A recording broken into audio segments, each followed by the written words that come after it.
Mabuti pa yung patay, paghugot mo sa pansyon, hindi pa bulok ang sapatos at damit. Ito ang binitawan ng isang overseas Filipino worker ang nadismaya at masama ang loob sa isang cargo company matapos matanggap ng kanyang pamilya ang nabubulok at inaanay na balikbayan box na nagmumukha na umanong basura nang dumating sa kanyang pamilya.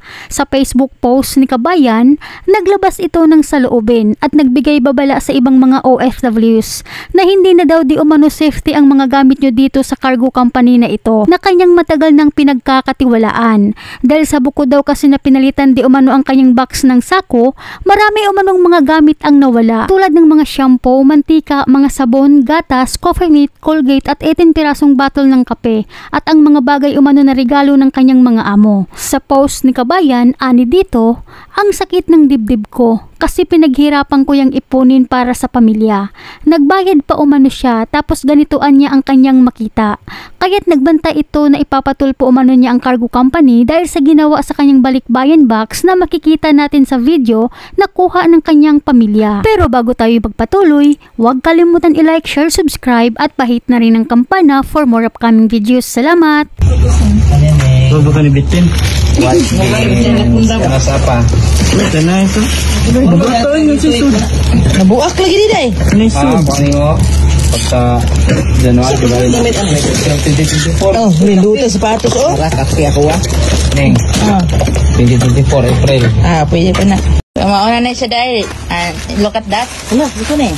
Kinanglan na mag-English. Mana i-open yung... Dili, kuha na siya.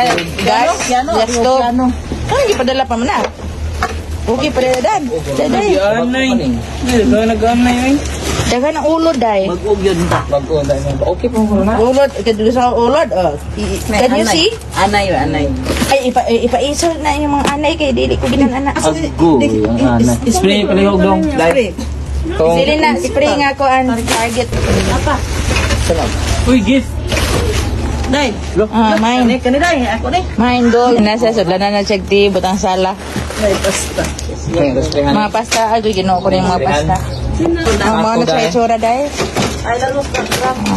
Kaya't ganito na lang ang naging reaksyon ni Kabayan. Sa post nito, anya sa kanya, nakakarton di umano nang ipadala niya ang kanyang cargo. Pero naging plastic sako na lang nang nasa Pilipinas. Mas mabuti pa umano yung patay na hinuhugot sa pansyon na may 5 taon nang nakaburol, paglabas ay nakadamit at sapatos pa. Hindi na bulok.